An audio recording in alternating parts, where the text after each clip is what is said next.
Masoko edu hanhasi ari kubva muna bhuku revakorinde chapter 5 verses 16 to 21. Pane ane shona bhaibheri angativerengerawo? Hongu tinawo. Okay. Vakorinde wechipiri verse 5 16 to 21, about 5 verses. Zvakanaka. Handizivi kuti ndochitanga hedu kuverenga. Verenge yenyu mama. Zvakanaka. Pamusoro ivatungamiriri nevabati vezvigaro, muparidzi wedu, vana baba, vana mai nemhuri yese yaKristu. Chiverengwa chedu chanhasi chiri kubva kuna 2 Vakorinde 5 kubva pavhesi 16 kusvika pa21. Ndichatanga kuverenga. Saka kubva zvino hatitongozivi munhu namaziviro enyika. Kunyange zvedu takaziva Kristu kare nenzira iyi, hatichamuziva saizvozvo. Naizvozvo kana ava muna Kristu ava chisikwa chitsva. Zvakare zvapfuura, zvinhu zvose zvava zvitsva. Zvose izvi zvakabva kuna Mwari. Akatiyananisa naye kubudikidza naKristu uye akatipa ushumiri nokuyananisa. Ndiko kuti Mwari akanga achiyananisa nyika kwaari muna Kristu, asingaverengeri vanhu zvivi zvavo, uye akatipa shoko rokuyananisa. Pa20. Naizvozvo tiri vamiririri vaKristu, sokunge Mwari ari kusvitsa chikumbiro chake kubudikidza nesu. Tinokukumbirai nokuda kwaKristu tichiti, yananiswai naMwari. Pa21. Mwari akaita kuti uyo akanga asina chivi ave chivi nokuda kwedu, kuitira kuti maari tive kururama kwaMwari. Chiverengwa chedu chinoperera ipapa. Mazvida enyu mama nekuverenga mashoko aMwari mune zvakanaka. Mwarikani waMwari, regai ndisati ndapinda mumasoko mumboziva kuti ndiri ani inini. Inini mbuya wangu inini akabereka mai wangu wakabva kwaSang'anza. Mbuya wangu nasekuru wagogo Mahlatini wanga uri mukoma naSisi. Then mai wangu wachizoberekwa nemukunda Sang'anza. Saka ndinotora gogo Mahlatini sambuya wangu. Ndimbuya wangu, haikona kuti sambuya wangu, ndimbuya wangu. Mbuya wangu chaiye. Then mai wangu wakaberekwa nemukunda Sang'anza. Saka Dr. Stem wakaberekwa nemukunda Sang'anza. Saka Dr. Stem ndimai wangu ini.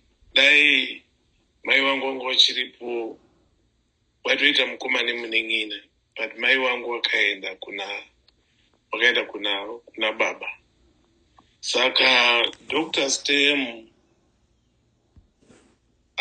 akabva achitsiwa nzvimbo yamai wangu wakaenda kunaShe. Ende ndinodada namai wangu iwawa. Mai wangu iwawa murufaro rwangu, mumatambudziko angu, anomiramira.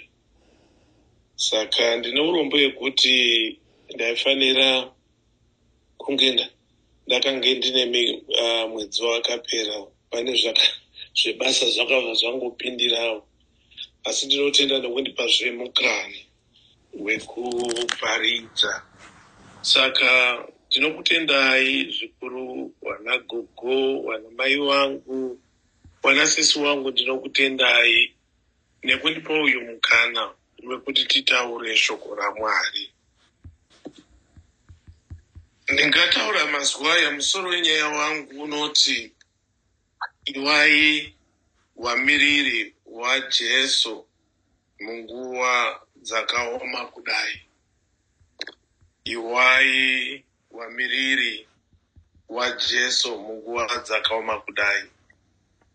Wadikani waMwari, nyika yatakurarama kare kedu tati kuti izvi hazviitwiba izvi. Tikada kutarisa mazuva ano, chafunga munhu kuita, munhu anongoita. Kudhara taitarisa mukati menharaunda dzatakagara, mange mune mitemo iriko yekuti tinofanira kugara zvakanaka. Mazuva ano munhu anongoita zvinongomufadza, pamwe kuda kutoita zviro zvekukwadza umwe munhu ana basa naye. Ndoda kuti nditaure nenhau iyi iri kuitika pari zvino izvi. Kutoonai zvakaita Russia yakapinda muUkraine kunorwa nawo wasina kumbodeno. Putin akati kune kuUkraine ndichakudzidzisai mafambisiro amunoita nyika yenyu. Kana mukasateera zvandinoda, muchaona zvandichakuitai. Tiri mukati mehondo yeRussia neUkraine yakupinda makore 3.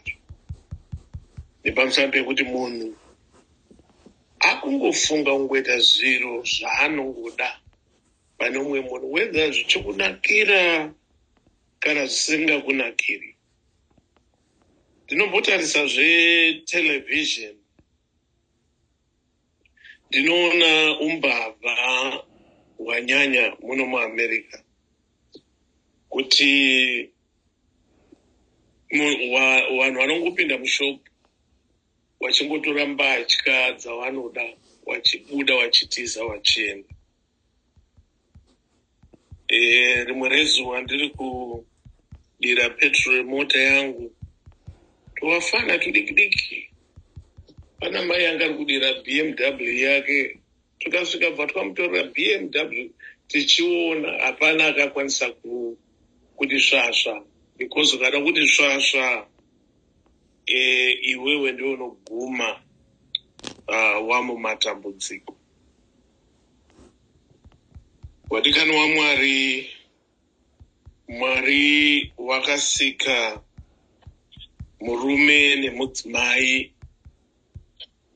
Zvawakasika murume nemudzimai, chishuwo chaMwari change chiri chekuti berekanai muwande.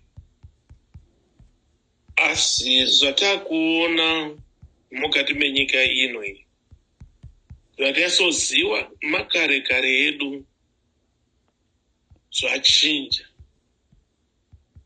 Mazuva ano takuona murume nemurume wachirorana, munhukadzi nemunhukadzi wachirorana. Mukada kuzvitarisa zviri kuti tiende kupi izvi? Zvinhu zvinorwadza. Wadikani waMwari, regai ndimbokutsikei konzi mbijana. Isusu wekutendawo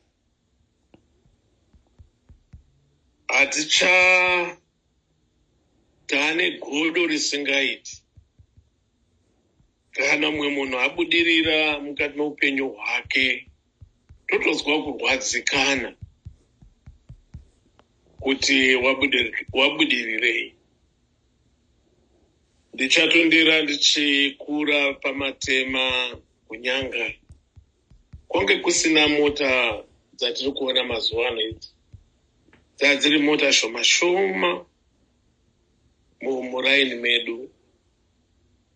Asi munhu akatenga mota muraini medu, vanhu waipembera, wairidza mhururu. Sei waipembera? Waiziva kuti kana wawana dambudziko, wanoenda wachinokumbira kuti titakurirewo hama yedu iri kuenda kuhospital. Saka vanhu vaipembera yokuti munhu atenga mota mucommunity, mureserva, imota yedu tese. Asi mazuva ano godo racho harichaitiki, unotofungirwa zvakashata. Vanhu vangatofunga dai watofa zvako. Ndange ndiri kuona news ndisati ndauya pano kuparidza. Pane munhukadzi inova nemwana kuback seat, ari kushuda vanhu mumugwagwa, wasina chawamutadzira. Wadikani waMwari, ndo zviri kuitika mazuva ano. Saka ndange ndichiti kana pakada kuita kukakavadzana, kada kupinda kukakavadzana nemunhu,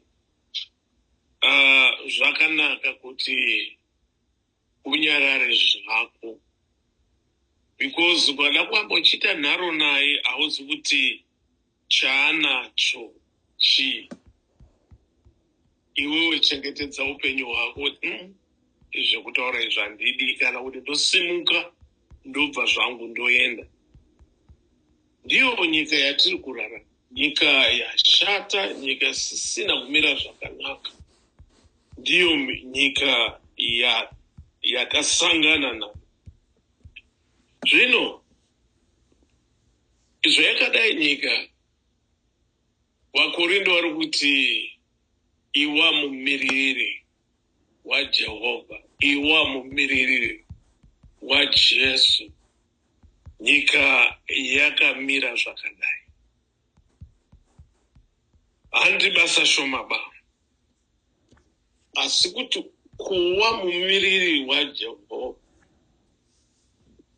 iwewe wotoratidza kunyika kuti inini ndakatengwa neropa raJesu. Kuwa wakatengwa neropa raJesu handi nyore. Vamwe vachati zvenyika izvi zvandikona kuti ndicharambe ndichinamata, handicharambiba ndichinamata. Zvino wakakomborerwa manheru ano anoramba akamira pashoko raMwari, akamirira Jehovha, nepamusana pekuti kuchauya upenyu husingaperi. Upenyu husingaperi uriko kana waramba uri mumiririri waJehovha. Kune imwe nyika ichazoendiwa, kusisina marwadzo, kusisina kushanda kwatiri kuita uku yekuti toda kubhadhara mabhill, tikaramba takashingirira mukati meshoko iri raMwari.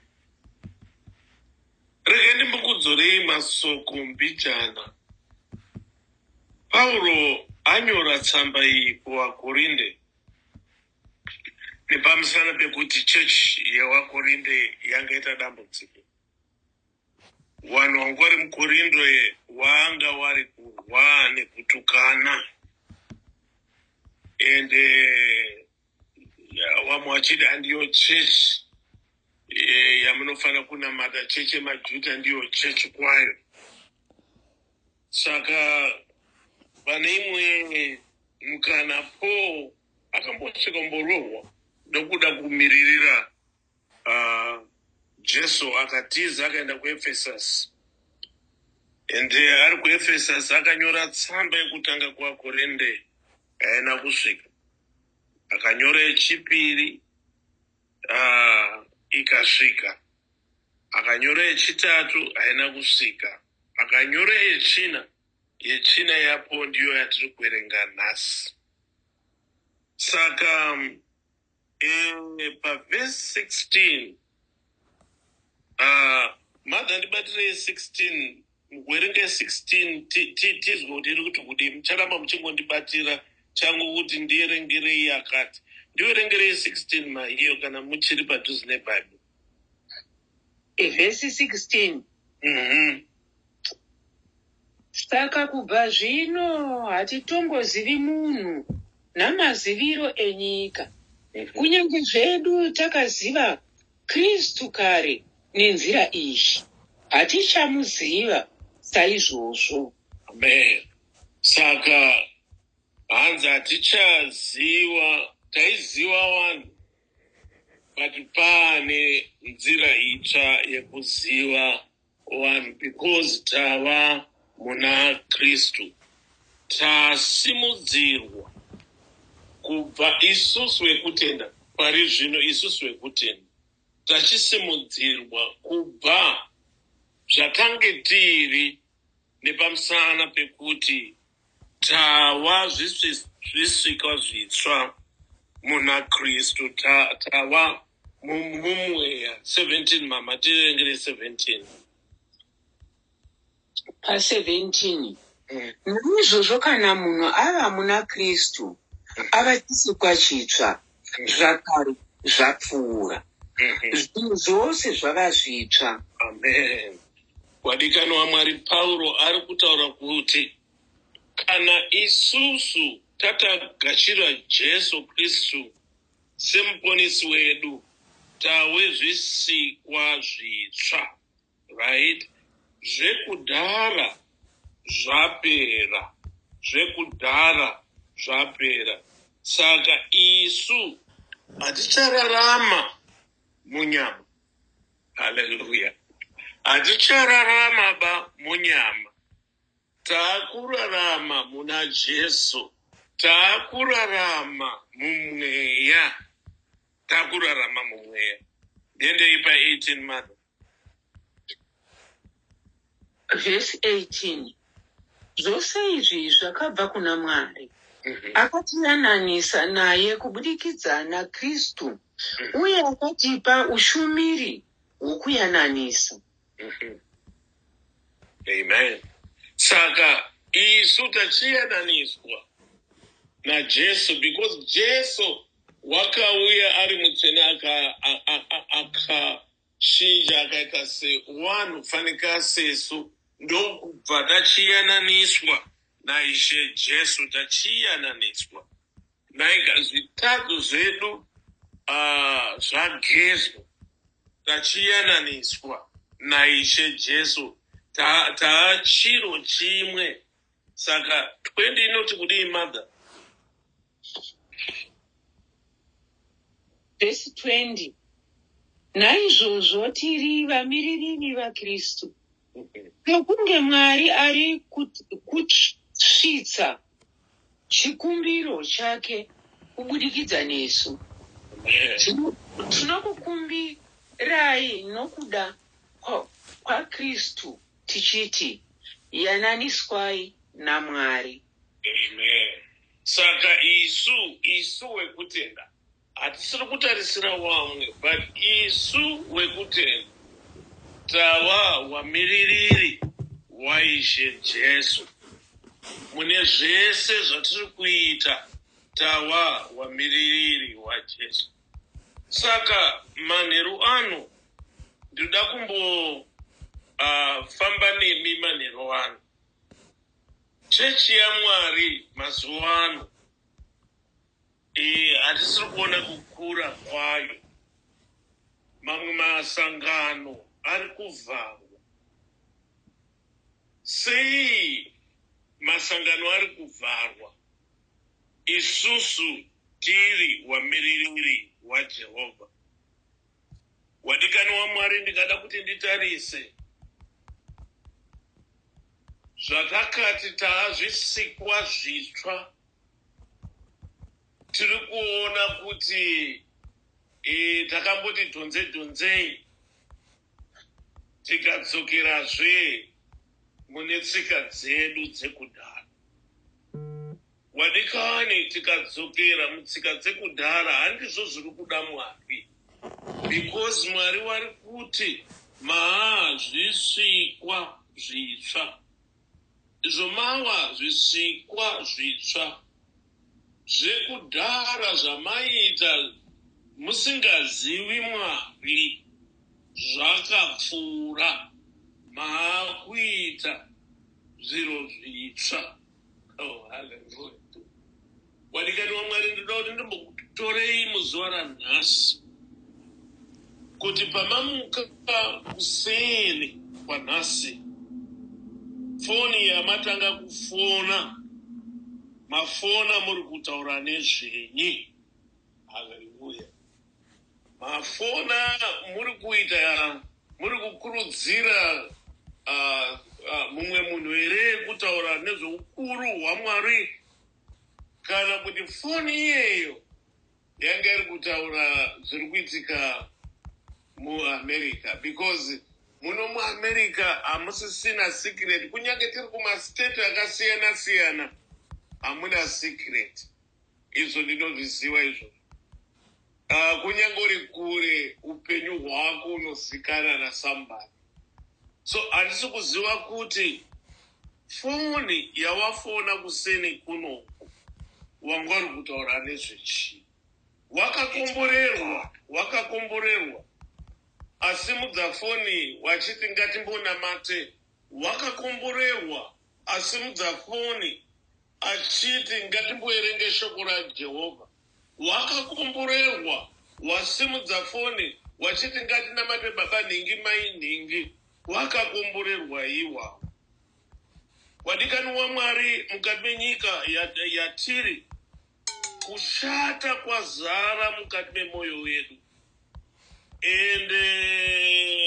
Ende kushata zvokwaita, wamwe vanhu vakudosumba kuti dai wafa zvako nekushata kwaita vanhu. Wadikani waMwari, asi Mwari wane donzo ravo nesu kuti zvinezvi ndinoda kukuchinjai kushata kwese muwe wamiririri wangu. So wadikani waMwari, kuti tiwe wamiririri waJehovha. Nyika, haleluya. Nyika ngaiziwe muzuva ranhasi kuti inini baba Nyamaropa ndiri mumiririri waMwari. Baba Nyamaropa haadi kuzwa mai wangu azoti zvenonzi. Ndizvo zvaitaura mai wangu, nonzi. Handidi kuzwa zvenonzi. Ndizvo zvaitaura Lilian mai wangu. Zvinhu zvisiri zvoumwari hazvisati bazviri zvavo. Kana dziri foni dzekureva vamwe hazvisati badziri dzangu. Kana zviri zvimwe zvinhu zvekuda dai mwe munhu aitirwa zvakashata hazvisiri zvangu. Because inini ndakatengwa neropa raJesu. Zvino izvo ndakatengwa neropa raJesu, inini ndaakuita zvinofadza Baba wari kudenga kumusoro.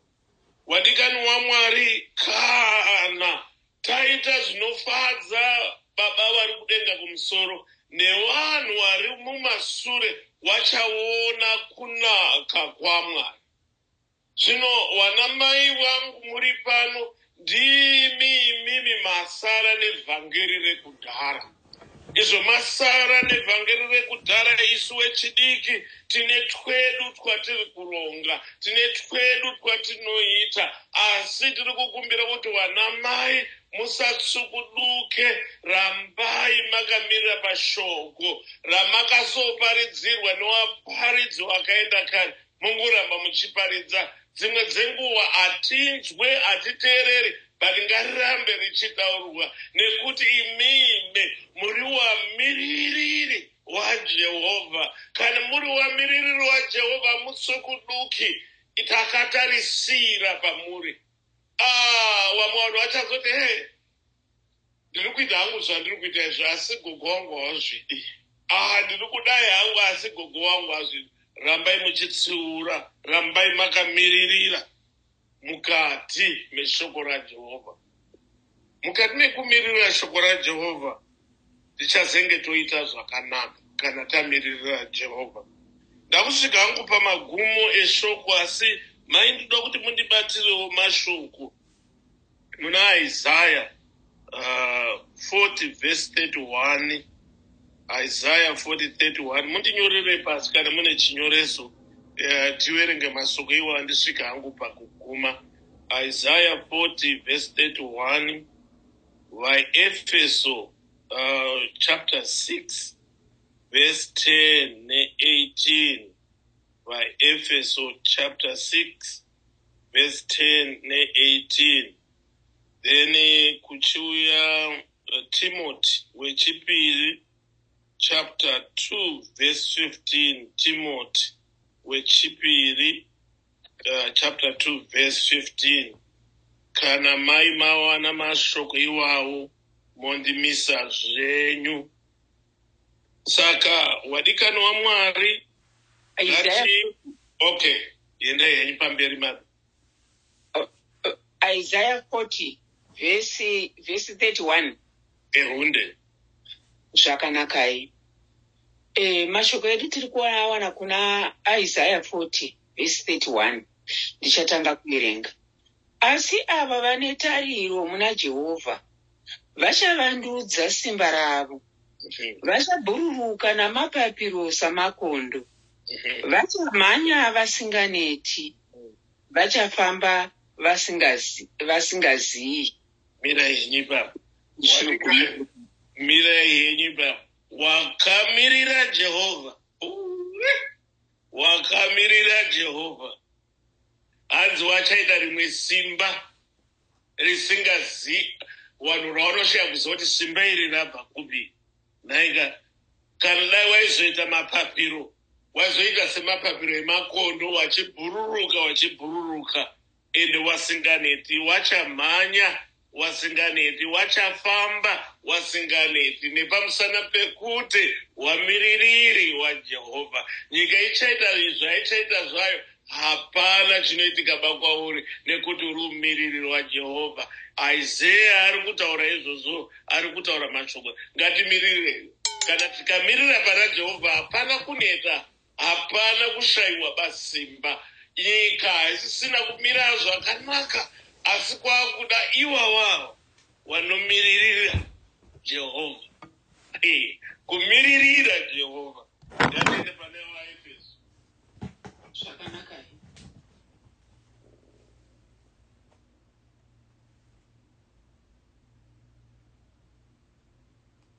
VaEfeso 6:10 to 18.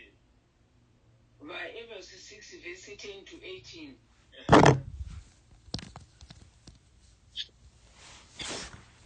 Chiverengwa chedu tiri kuchiwana kuna VaEfeso 6 verse 10 to 18. Ndichatanga kuerenga. Pakupedzisira ivai nesimba munashe nomusimba rake guru.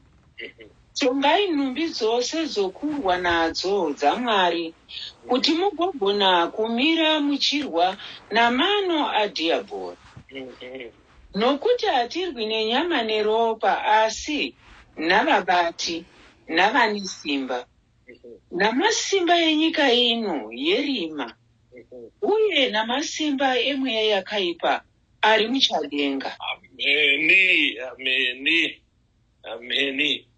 Saka hanzi ngatisimbe, haleluya, ngatisimbe kuva wamiririri waJehovha munguva dzakaoma. Iri kutaurwa muna Efeso kuti ngatimire tine mukati mesimba guru,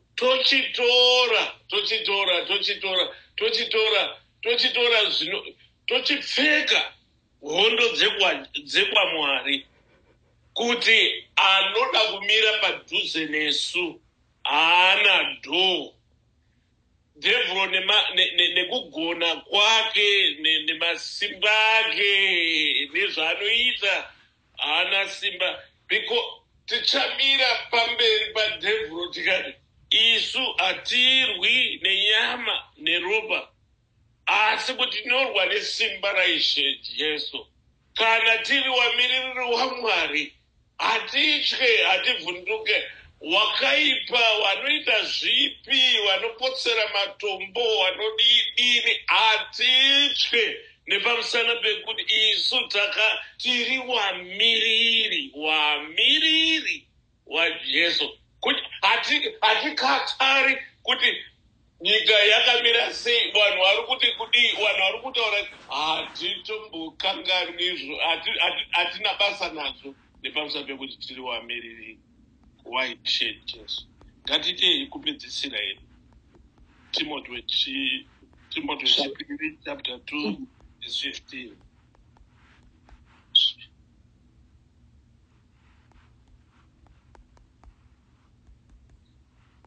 Timothy wechipiri chapter 2 verse 15. Verse 15.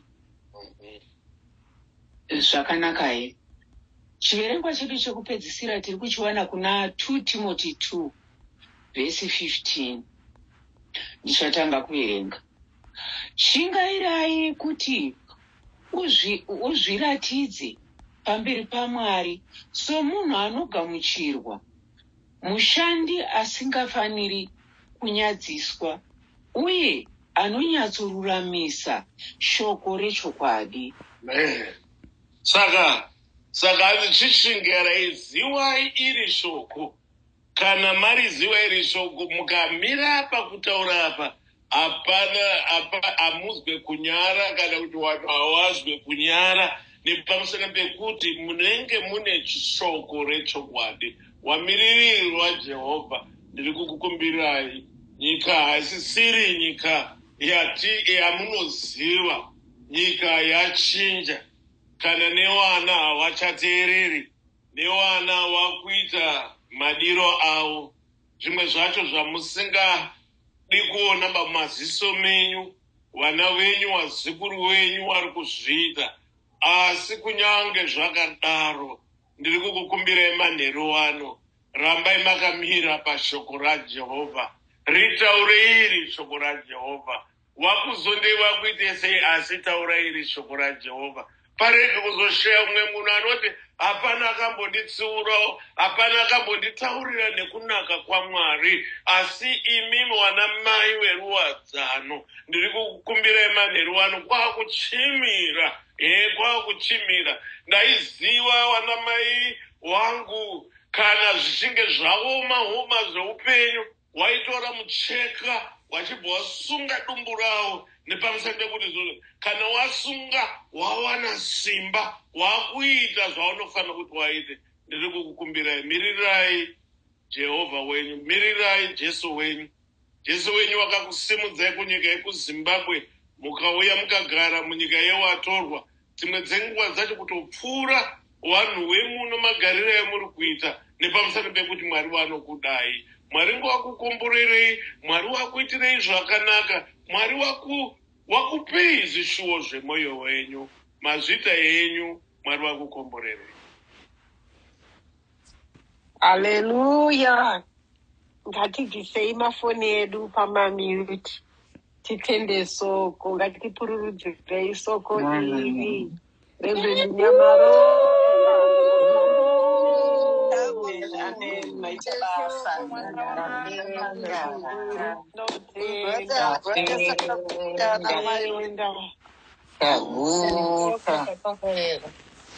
Hallelujah.